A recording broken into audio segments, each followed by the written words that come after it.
Okay, let's continue our journey through Jonah with Jonah 1:13.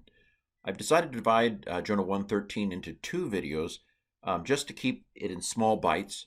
This first video really doesn't introduce anything new, but it's a review, and so it hopefully will be a nice one. See if you can pronounce it. Here's my pronunciation.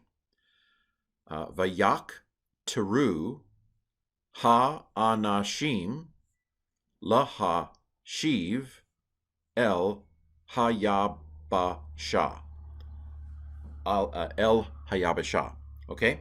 So, what does this mean? So what is this first word? What do you think when you see this first word? It's like, I don't know what's going on here. Well, start at the beginning and go to the end, or start at the end and go back. What do you see that's meaningful? I mean, if I go to the beginning, I see a vav, a patak, doubling.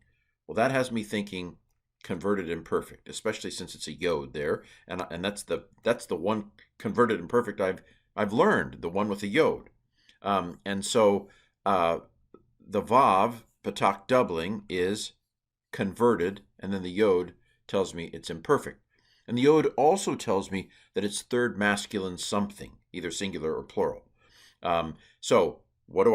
So just from looking at the first two letters, aren't you amazed at how much you know about Hebrew?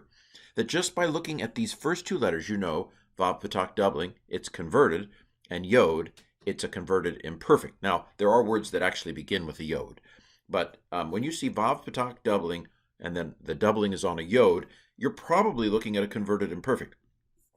And then the shuruk at the end, if you'd have started at the end and gone back, the yod shuruk 1-2 punch tells you that this is not only third masculine, but it's third masculine plural. If the shuruk had not been there, then it would have been third masculine singular, and the vowels would have probably been a little different as well.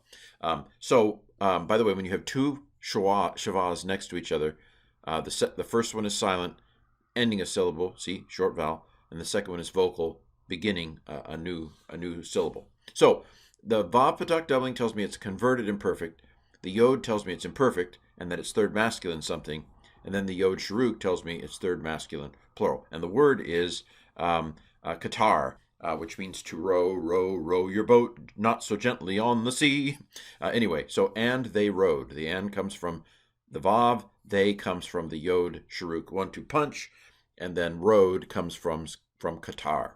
Okay, verb first, subject second, typically. Ha-anashim is the men. We are men. The hey, it should have been hey patak doubling, right? It tried to shoot a dagesh into the aleph, and ping, it ricocheted back and made the patak long.